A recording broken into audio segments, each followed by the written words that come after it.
Yo, what's the dealio? So a while back, there was a thread that caught my interest and I decided that we should get back on that today. It's a character design showcase. I wanted to see just how Fate compares in terms of design when put next to Marvel Comics. I will say that I have been through some of these and not all, and to my surprise, Fate really holds up. You know, I do run a Type Moon channel, so I am a little biased, but we all know that Fate does great designs. I just wanted to see how far that stretched when you go outside of the universe and then others get put into the equation. By the way, if you haven't already, make sure you guys sign up for the Patreon. You get access to early content and priority on your requests. Before we kick things off, I do want to say I did not make these. There are a few changes I might make just for clarity's sake, but all of the comparisons being made are from the thread itself, just in case people might wonder, why did you go for that picture in terms of representation? The first one that comes on the list is Abigail. Now, if you remember, Abigail is one of the people that was accused of being a witch back during the Salem witch trials. And you know, we had an entire chapter over that got covered in FGO. Also really enjoyed that chapter myself. On the left, you see we have Abby rocking the dark scheme. She has the dark and orange bows that cover her entire body. And she also has a hat to cover it off. And you can see that she's a lot younger because that's around the time that Abby was said to be accused. You look over at Marvel and Abby seems to be a lot much older. She does carry the air of being a witch a lot more, you know, that spooky old lady type of feeling. You see her in the picture itself playing with puppets. She's got her head wrap and she also has the bone necklace that you can see in the picture itself. Between the two designs, and this is something that I'm noticing right off the bat, when a character in Marvel usually has a design, it's usually just one design catered to that specific character. If there's a different design, then they're probably a different character altogether. You know, some characters like the different versions of Spider-Man, the different versions of Hulk, so on and so forth. But when it comes to Fate, they have multiple ascensions. So regardless of them all being the same thing and it just progressively showing you more of that character, there's still more to follow through in terms of design right off the bat, unless you change the character altogether just coming out the gate. So that's one thing. Between the two of them,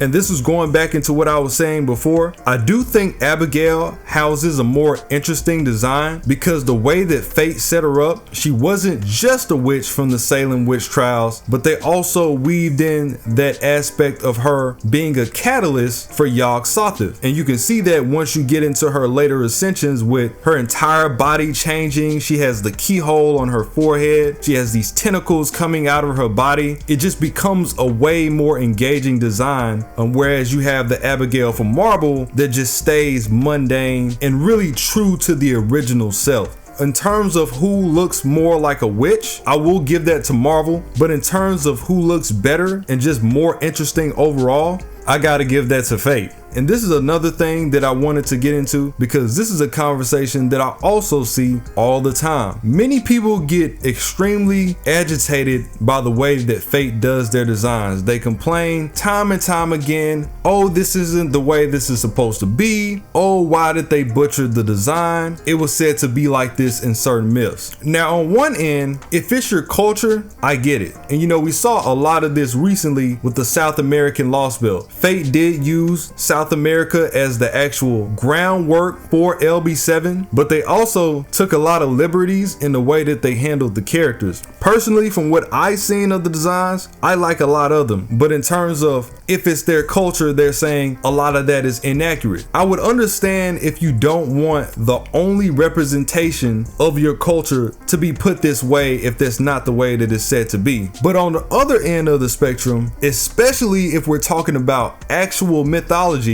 where nobody really knows for sure how that character looked to begin with, I don't think this makes or break a design. Like, I don't think a design is better because it's more accurate. I think a design is better because it's better. if you get what I mean. Sure, a lot of times I prefer a good design that's straight to the core and it looks exactly how it's supposed to, but bro, this is fiction. Like, I want to see authors and artists push that creative threshold, because if they're not gonna do that, then what is it for? Why would you reimagine that character in the first place if you were just gonna make that character exactly 1-for-1, 100% like they were said to be in myth? That takes all of the creative element out of it. If you were gonna just make the character just to make it exactly how it was before, people could have just watched the documentary. Like, you're not even putting your own spin into it. You're just wasting what could have been a really creative design. And that's what I find with a lot of designs that I've seen between the two of these verses. Marvel is usually more accurate, but Fate usually takes it overall. But I'm still going through them, so that could be subject to change. Next one, we have Hessen Lobo, my guy. This is a character that we had back in Shinjuku.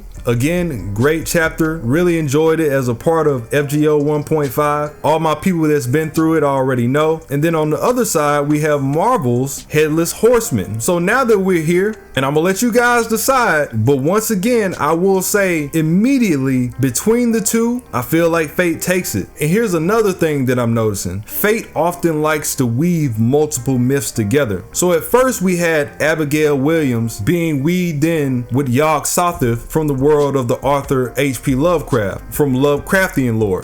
And now we have the Headless Horseman, you have the Hessian Soldier, one of which that ended up being the Headless Horseman. And then you have Lobo, the king of Kurrenpaw. They merge those two things together and really heighten those elements. Not only is Lobo just a wolf, he has designs where he has the blue flames coming out of his mouth, blue flames coming out of his eyes. He has an entire weapon being held by his mouth. And then you have Hessian riding on top of him without his head, but the ends of his coat, the ends of his arm turn into actual blades. You go over to Marvel, you have the organic Headless Horseman myth. They're suited up in all black. Really like this fire element that's coming off the horse's hoof. It seems like that really makes it pop, especially since there's not a lot of colors going on to begin with, and they're in all black. And then you have the horseman actually holding the jack-o'-lantern in his hand, which is said to be served as the replacement of his head in multiple places. And you can also see the green fire burning from the head. And I really like the way that they made the face on the jack-o'-lantern. It has like this wicked looking grin, real sinister, especially when you consider how the Headless Horseman was said to be going around haunting and taking down whoever ran into them. As I said before when I first started this comparison, Marvel is more accurate. It's still a great design, but if I'm going off of which one feels genuinely better and they put a lot more into it, I gotta go with Fate. And one more thing, Hessen Lobo from Fate, the way that their spirits are set up, they were phantoms. So in the chapter, it wasn't just Hessen and Lobo, but they also have another spirit in there known as Invisible Man. Now I know you can't see him, but he is there. Next one, Achilles, my guy. Come on, man, stop playing with him. Okay, Fate is known for taking a lot of liberties, and with that, it doesn't always go the right way. It doesn't. Sometimes they take liberties and they do make characters very weird. But in this case, this is one of the many where I feel like the character design is really accurate. They didn't gender bend them. And in terms of presence and power, Achilles is one of the characters that really stand true and hold up to their name. One of the best spirits that we have, bar none. And this doesn't even include when you get into things like his chariot and his shield, which aren't even in his regular ascension pictures. At best, we get his golden armor that we get back in Atlantis. But even then, even without the armor, Achilles is a very concrete design if you look between the two. They look very much alike. I will say Marvel is more stocky, more gritty in terms of having those war veteran-like characteristics. The only thing that's really different is Achilles having this green hair, which I've seen a lot of people say that it makes him look like a Final Fantasy character. But if you throw a Greek helmet on our Achilles, just like the way that Marvel has it, you won't even see the green hair. I will be fair on this one and say between the two, I could see this being a tie. I can see this being a tie because while I can jump out and say that ours is better, I am liking the grit and the real ravenous nature that the Marvel version is giving off, especially when you see things like the blood on the sword and the way that his character is. He just looks like he's hungry, he's ready for more. Our Achilles is just like that too, if you actually see him work, but at the end of the day, it's still very anime. We've literally seen Achilles straight up splatter people with this chariot, and even then, it doesn't come off as that gritty in its essence, as crazy as that might sound. So I feel like they both did a really good job here. Angra. If anybody is into Marvel, you can feel free to correct me or feel free to add some things to that character that I may not know about. Maybe Marvel characters have multiple spirits in one, like Fate. I know that some do, but the ones that I've been through so far, I don't think they are. For the most part, I know Marvel surface level. When you get real deep into Marvel, you lost me. There's way too much going on. So again, I'll let you guys handle that. I'll handle the Type Moon side of things. Right here we have Angra to our left, and then on our right we have Ahriman, both of which from their respective verses being known as the embodiment of evil and darkness. In our case in particular, the background extends a little further because our Angra was actually carved into the body of a young boy. He took on the sins for that village, and so when we get him in the actual story and he possesses another character, that being Shiro, he appears to retain a lot of those aspects. You can see the markings all over his body. Again, the torn cloth. I've been through this before on another video. I believe it was the drip competition. I feel like Angra is one of our best designs, not just in accuracy, but it just outright looks really good. The real Angra, however, if you see his true form, he looks more like a shadow beast when he's not holding the container, and even then I still find that to be more captivating than what I'm seeing from the Marvel side right here. From Marvel, we have the all black outfit. He's really unkempt. He has the wild hair, the wild beard, and the necklace. I'm seeing the bracelets. I'm rocking with that. I feel like it helps the other accessories pop. I feel like the accessories bounce off of each other in a way, and they also match his kicks. So that's really good collectively. Together though, gotta give it to Fate. And it could just be me. Like I said, I value creativity over accuracy. The accuracy is cool. If you can somehow make the accuracy and also be really creative, I'll be the first to admit that. Or if you can make the accuracy trump Type Moon's creativity, I'd be down with that also. But from the people that we've been through so far, I've yet to see any of their characters just clear altogether in any way. It's Scander, aka Alexander the Great. We have Fate's version, which is a Scander when he fully becomes immersed with the name itself in his later years, and then you have Alexander when he's in his younger form, still carrying some of those aspects of his older self in design and color scheme, but it was also before he actually came into being the man of history that he was said to be. And then on the flip side, you have the Alexander the Great from Marvel. You can see that he's bearing the sword, really like the gold tone that they went for with the sword. Also like his gauntlets. The green here is rocking. And you can also see that his hair itself matches the hilt of the sword. He's also rocking a tiara. Not sure why they decided to go for a tiara instead of an actual crown, but from a bird's eye view, I'll get right to it and say I can see this being a tie depending on what you're going for. I'm gonna rock with Fate simply because I feel like the scheme is better, and not only that, but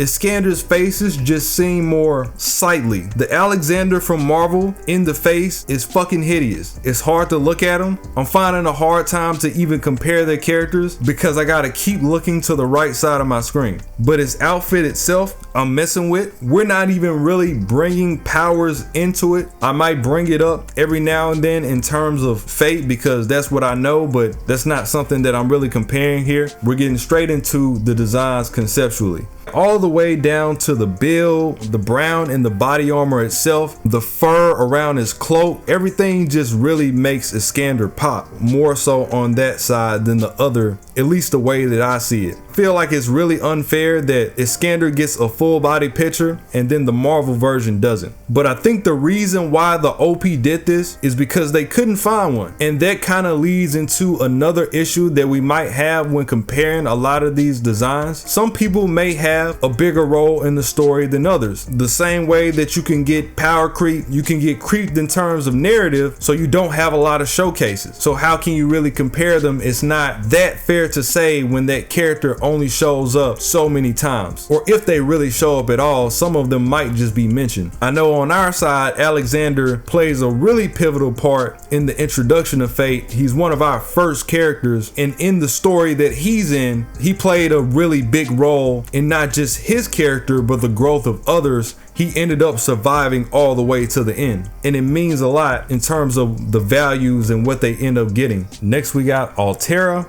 aka Attila the Hun. I will say that it's really hard to give Marvel the proper just desserts because it's just a face design. If we were to consider an alternate version that has the full body picture, I do think the Marvel version would take it, only because while our Attila the Hun is also good, it could have just been good as a completely different character altogether. But even with me saying that, it does stand to reason that Altera has a stronger conceptual foundation, so I'll give her that, because she's not just Attila the Hun, but she also serves as a vessel for one of the first alien characters that we've had in the verse that pretty much stands above majority of them. So again, it's that conversation where it's not just restricted to the historical or the mythical design. There's a lot of things going on, but I will say in terms of being a proper Attila, I will give Marvel that. And I do love Altera's design. You can see that she has her photon sword in the picture, which is literally the sword of Mars. It also really stands out with the fact that she's wearing all white. You can even see some of the lining, some of the accents on her outfit kind of match with her weapon and her eyes. That goes a long way.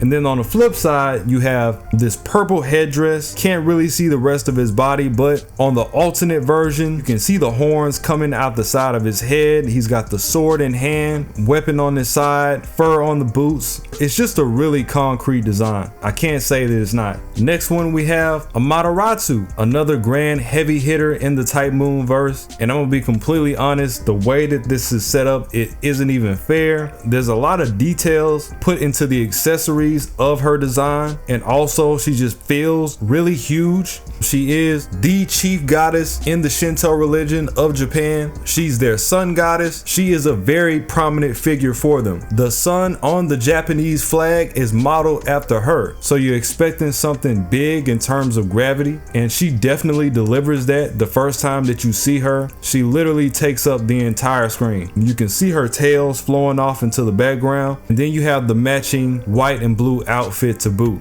For the Amaterasu on the Marvel side, and I had to go grab a better picture because this is just devious work. So if you take a look at her from this perspective, I really like how accurate this feels, especially in regards to the place that she comes from. I see a lot of characters with Japanese backgrounds have Eurocentric elements, and while that doesn't really make the character, it just feels good to have that organic background. And you can also see that she's rocking a lot of the same elements that our Amaterasu has, and it's just a good look overall. In another picture, you can see her activated. You can see the flames coming off the top of her head. Foxes are surrounding her, and she's looking a lot more sinister, and it puts a lot of weight to her nature as a character in general, which is exactly what you should feel when you're addressing a character of this stature, right? The only thing I'll say that Amaterasu from our verse trumps her on is that she's literally bigger. So she feels bigger because she actually is, but I wouldn't say that that's something that makes her better overall. So in terms of design between the two of these, in their own respects, I gotta give it a tie. I really like the both of them, and I wish that Amaterasu Amatarasu got used more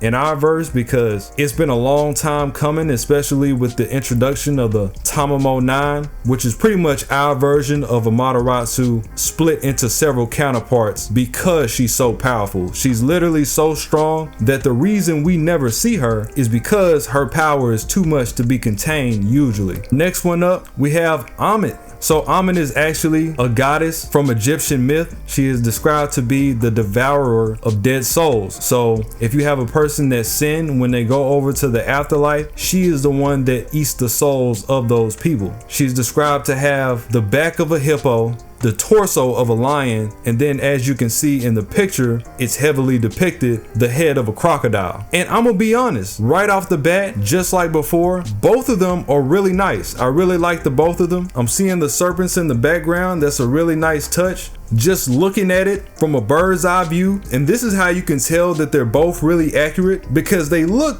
damn near identical. So I think both verses did a really good job in that aspect. The only thing that I'll say about Faith's version is that it seems as if they put a lot more detail in the crevices of the body of Amit. And so in terms of when it comes to which one was handled with more care, for me, I gotta say ours, but I could definitely see somebody saying, okay, this could be viewed as a tie because there's literally nothing wrong with Marvel's version at all other than that lack of detail that's present in ours. And I really like the neon light that's glowing off his body too. That's something that can be easily glossed over. I'm not sure if that's because of the summoning or because of the panel that it's in or the way that the light is hitting it in the scene, but either way it looks good. Next one, we have Anastasia, Grand Duchess of Russia, back from LB1, and you can tell that they're distinctly different in terms of design. In fact, they look like polar opposites even though they're the same people, which is really interesting, from the build of their facial structure to the color of their hair, their eyes, and even the things that they're wearing from what we can see. You see our Anastasia has the all white on, she's holding V, she has the reversible cloak with the blue on the back that even matches her eyes, and then the all white outfit itself is a dress to represent that position. And then on the other side, unfortunately, we only have the head up picture of Anastasia from Marvel. It seems like she's not wearing her former outfit.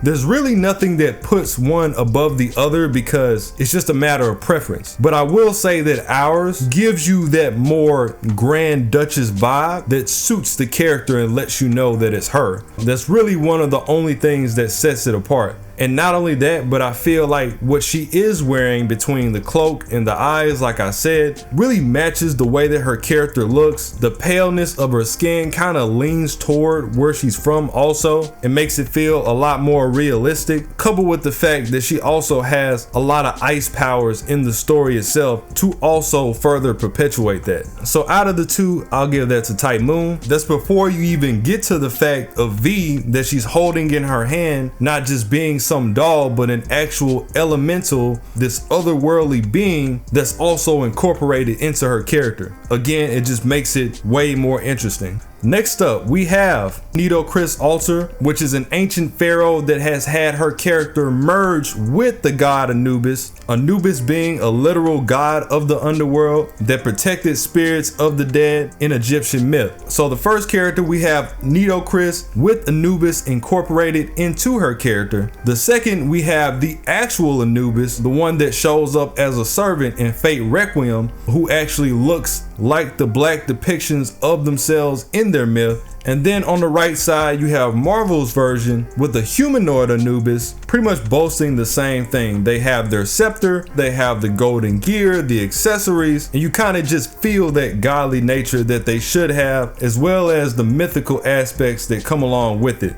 Even the background seems really mystic. Now, the Fate Requiem version and the Anubis from Marvel are extremely accurate. They look really good, and if we're comparing just those two, I would give them a tie depending on how you would want that character to be represented, but they're both accurate. I mean, to the T. If you start to throw Neoc Chris altar into the equation, and if people have seen Neoc Chris's altar's ascensions, she's a character that comes out of LB7, they already know. I'm gonna be be completely honest, from what we've seen, she clears both of these characters combined. I would even go as far to say that Neoc Chris Alter is one of the best designs in Fate that we have, and she hasn't been out for all that long, if we're being honest. You can even see Anubis's ears on her character. You can see those Egyptian style shoulder pads, but her body itself is housing this neon blue from neck to toe, and she has like these wraps around her entire body as if she were a mummy, but they're in all black. You have the all white hair down to her legs. I even like the way that they bundled them up in the front with the red wraps. She's got the face paint, and then you have the golden eyes to match. I mean, it's not even a comparison. So comparing Requiem and Marvel, it was 1-1. If you add in Neoc Chris Alter, we take it again. There is no way, she just looks too cold. Not only does she have those characteristics that make her accurate in parts, and not just her looks, but the character itself and what she can do, but it's just more imaginative. Really creative on that part. So boom, the next one we get into, the Greek Olympian goddess of love, Aphrodite. So on our side, we have the pan-human history version, which leans more toward her original character. And then on the right, you have her Lost Belt version, her counterpart, which leans more into Fate's modified representation of her character, where she ended up being a machine god. She's literally a machine with that godly nature. And then you have Marvel's version, and look at this, their version looks a lot like ours, surprisingly, even down to what she's wearing is very revealing in the sense of her being that goddess of love, just like the one that you see on our side. Also feel like the yellow is a really nice touch, plus the background. But they have the same color hair. The only thing that she's lacking compared to us is the wings, but they look very similar for the creators to not know or deal with each other at all. This is literally just coincidence. I'll say the same thing that I said about Neoc Chris Alter. I really like them both. If you're comparing head up, I'd give it a tie. If you add in the machine god element, I gotta give it to Fate, unless there is a different version of Aphrodite that can combat her. And even with us, right? She doesn't just have a set of wings, she has a dual set of wings, each one being layered, and they're two different colors. Top wings even have skulls sitting at the top, which is really hard to be honest. She has like this light up wreath behind her that's attached to her character also, literally holding a cigarette in hand because who gives a fuck. But beyond that, I do wish that we had a full body of our version also, because we don't. We only have this much. So for once, finally, we got the full version of Marvel, but this time we don't have the full version of Fate. But somehow the Fate, even without the full version, still holds up.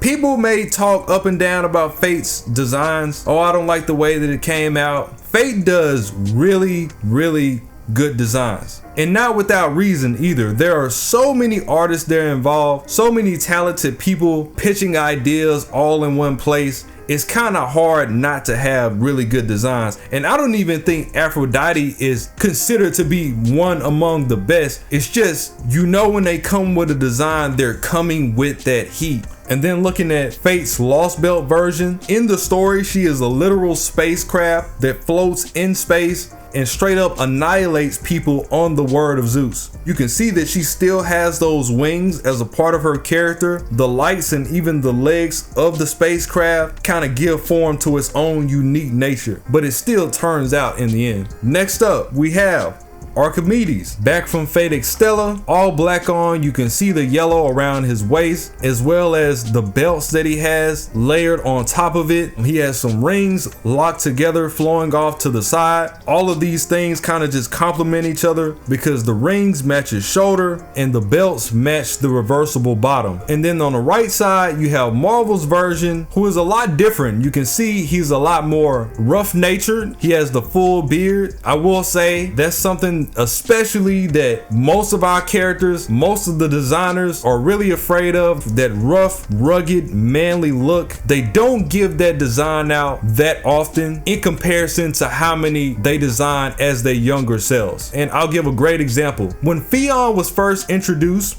and I'm sure a lot of people remember this, he had black hair, he had the full goatee, and he was a leader. He looked exactly like you would expect somebody of his age to look. And then Then you get the more contemporary version of Theon, the younger version of himself, and you completely lose the black hair. He has no facial hair at all. Just because you're young doesn't mean that you can't have facial hair, so that in and of itself is weird, but he has long blonde hair. It's like a completely different character. And a lot of our characters mean to represent two different times, but they don't have to represent two different people, right? Personally, I've always liked both versions of Theon, so I never really cared, but I just wanted to point that out, how far Fate goes from the original content and also how far it can go from itself in terms of design when it's trying to make characters look the part. But in terms of Archimedes, I will say here that I'll give it to Aries again, only because of that accuracy element. Archimedes was a mathematician, he was an engineer, he was a person that worked out a lot of things behind the scenes. So this is one of the few times where not being this overly rough, rugged guy actually makes sense. For all intents and purposes, he's a nerd. He does the calculations. This is not the person that you would expect to look like this. So in terms of it being accurate, I feel like our Archimedes looks a lot like the person that matches up to that historical background. Marvel's Archimedes still looks like a good character. They just seem like they would look a lot better as somebody else. It's kind of the Altera effect. If I didn't know, I would think this is like Hercules or some shit. Like, why does he look like this? But even their Hercules looks different. So yeah, in terms of creativity and also in terms of accuracy, I'm gonna run with Fate. All right, we have the God of War from the Olympian Pantheon, Aries. I really love the take on art because it's all a matter of perspective. You can see here on our side that we don't have the mythical version because we haven't seen him yet, but he does exist. But what we do have is the Fate modified counterpart, that being his machine god version. And you can see as his machine god, he has his sword of Mars. He's suited up looking like a Gundam with the all red, clean design. And then on the other end of the spectrum, the duality of man, you got the OG version of Aries with the suit on. This man is looking fresh. I love this look. He's knuckling up. He's got the Greek helmet on. Everything is on point. I have nothing bad to say about their version. Again, I will give this a tie. In terms of accuracy, they got us beat. In terms of creativity, I think you could stand and make a clear argument from both sides. Next, we have Artemis, goddess of the bow, goddess of the moon, and then you have the version over in Marvel. I will say I'm a bit torn between the two because I don't think that there's anything that you could take away from both designs in particular. And we also don't have the full body version of Marvel here. You see her with the full body dress on. She's got both her bows. Always really liked the way that her bow looked. Always really liked the way that her dress looked. I really love how her dress has this gradient vibe where the colors literally melt into each other. But this does change with her ascensions. She isn't always wearing this. I think a lot of people had some discontent about the way that Artemis looked, but I've never had a problem with Artemis's design. Same thing with Marvel's. The way that her hair is set, the green over her eyes, she looks a lot more destructive. She looks a lot more attuned to that nature of her being this overseer that will put you in their place. And we have had stories in Artemis's past where she does do that alongside her twin brother Apollo.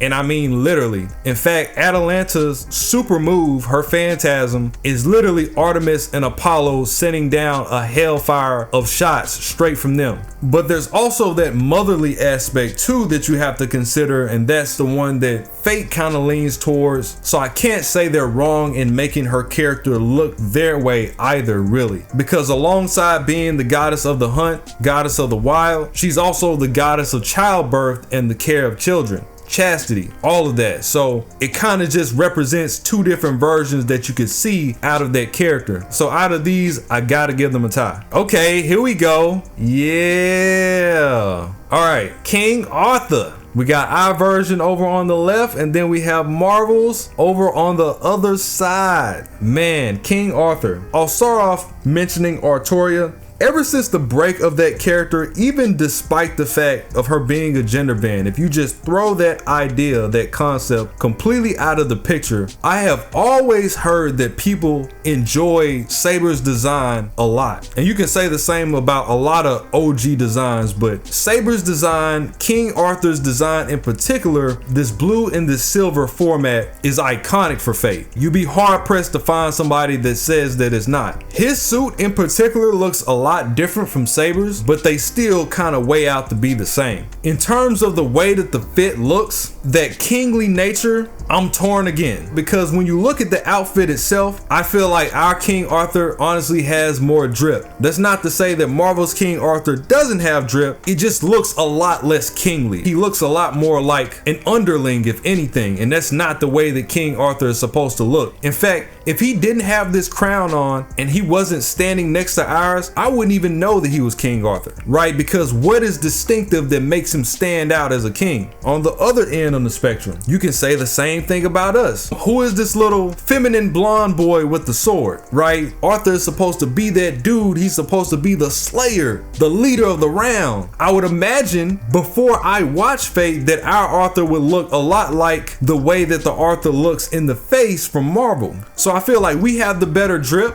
but they have the better design. Again, they have that better accuracy. But if we're talking about how it is overall, despite the way that our Arthur looks, if you've been through Prototype, you know that he still shows up regardless of the way he looks. He still puts down. So I feel like his demeanor and especially his fit kind of trumps that initial engagement that you might think just looking at his character. I'm gonna be honest, Artoria, just looking at her, looks more manly than our King Arthur, which has always been crazy to me. But it's just the way that their characters are designed. Still gotta give it to ours for that kingly element. Overall, if I see Marvels, I'm asking, who is that? I'm rocking with the red cape. He's got the tunic. He's got the chainmail. Everything that you would expect out of a warrior. It just seems like there should be a little more. And maybe there is, and they just used the wrong picture. But just basing it off what I'm seeing, y'all gotta give him a little more than that. King Arthur should have that oomph to his name. Next we have Asclepius. Honestly, these comparisons are down dirty. Like, this isn't even fair. The Asclepius from Marvel looks like a raisin. He looks like he has dementia. I don't even think he knows where he is. It's hard to compare him to our Asclepius, which appears to be in his prime. He's suited up with the fit. He's got the cold design, the purple leaning into that light blue. His scepter is literally a snake. He's got the face mask looking like Scorpion.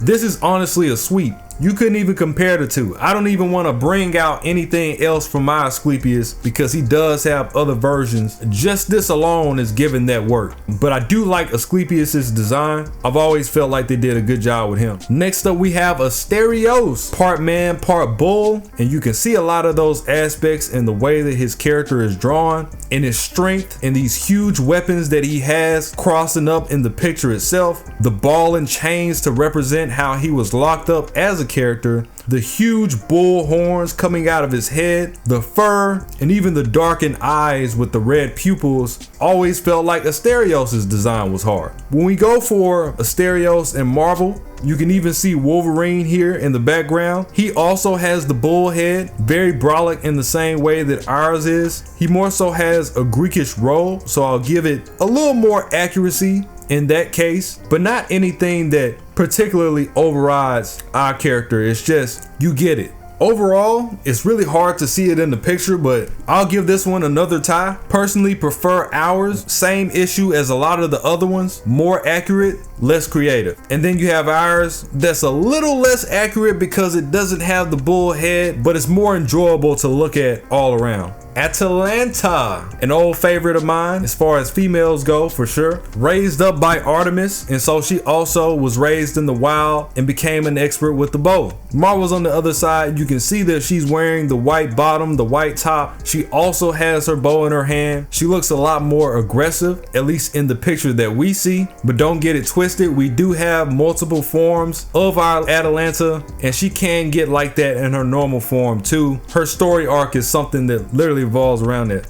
Between the two of them, same thing as before, just a better design, man. Just a better design. Has little to do with the accuracy itself. It just feels like they put more effort. You can almost even see a rainbow emblem on her chest, and this is her old picture. Just look at the designs just hanging off the bottom of her coattails and how those poke up from the side. Never mind the fact of the green hair that slowly melts into a blonde at the top, and then she has these ears, you kind of can't see them here, but she has the lion ears to address her myth when she got turned into a lion by Zeus. That also falls into that pool of accuracy that even the other one doesn't have. But just collectively, it just feels better. Gotta give it to us. And this is what I was saying before. I feel like on most of these, we sweep. But even if you just look at this objectively, there's just more effort put into the design. Literally, you'd be lying to say that there isn't. Next up, we have Atlas. Okay, whoever made this is hilarious. Because in the story, yes, we summon Atlas. We know that he exists in the Fate timelines, but we never got to see him because Muramasa cut down his emergence before he actually came out.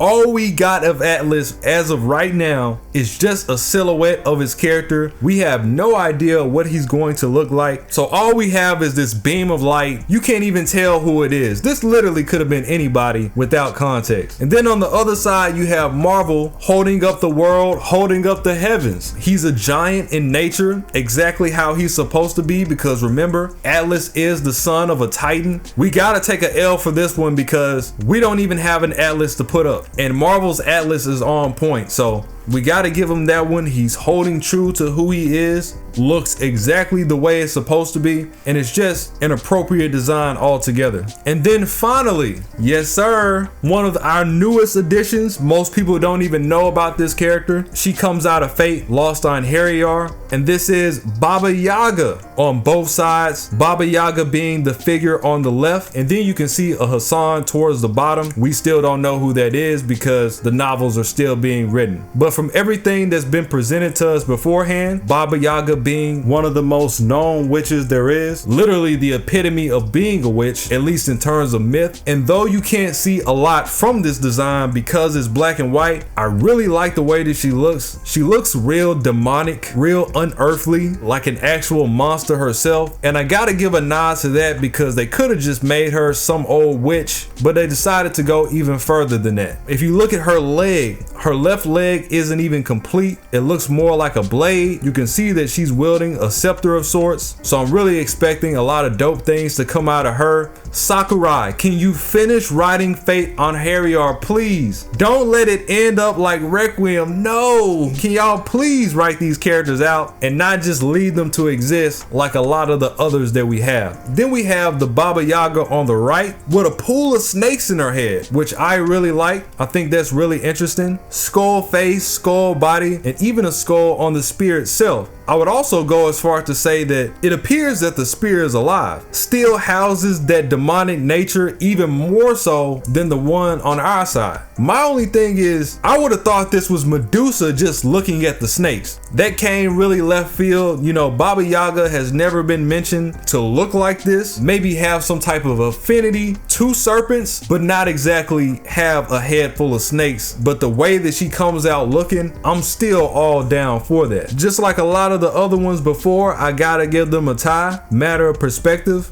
Personally prefer ours. And also, just like Marvel, Fate has a lot of characters in their catalog. You know, as I mentioned as of late, one of our biggest problems is the fact that we get characters created and they kind of just sit there, nothing happens with them. It's hard to keep a character in mind, but also hard to receive depictions for that character when they have no appropriate roles in the story. I don't know if Marvel's the same way. I'm sure some slip through the cracks because there are a lot of Marvel characters. Both franchises have been going on for a really long time. As far as Fate goes, I would say that Fate got the ball rolling about 20 years ago, but didn't necessarily achieve mainstream popularity until about 10 years ago with FGO. Whereas you have Marvel that's been around since the 30s, but they started to become a lot more mainstream in the 90s. But even prior to that, they existed for a very long time. And in terms of them being mainstream, they've been mainstream for way longer than Fate. More than 20 years longer than Fate, to be exact.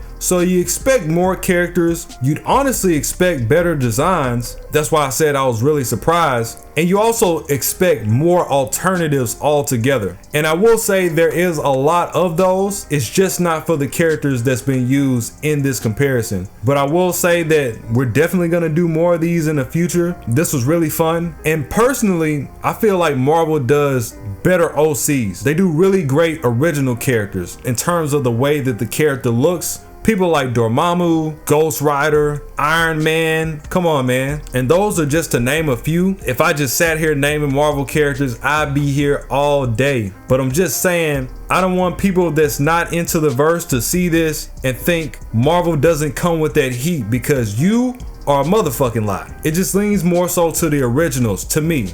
The X-Men. Speaking of that, one thing that I do want to say while I'm here, I wish we had more super groups. And we do have groups, we definitely do have some, and quite a few of them. I just wish we had more. I wish we had a super group of counter guardians. For instance, a lot of our stories is kind of just people just meeting up with each other and they end together that way. They don't form an actual group from a narrative perspective. I wish there were more counterparts that explored alternate sides of our characters. We do have alters, but depending on the way that Type Moon wants to convey them in the story, it hardly pushes the threshold of the original character. I feel like we need more of that, more alters, more super groups. That's a whole different video in and of itself. I could probably rant about that on its own. I was actually blown away by how many super groups are in Marvel that most people don't even get to see because they never hit the big screen. They're only in the comics. Bro, there's like a super group for every character. And these groups have crazy members, cosmic forms, ultimate forms, all types of shit.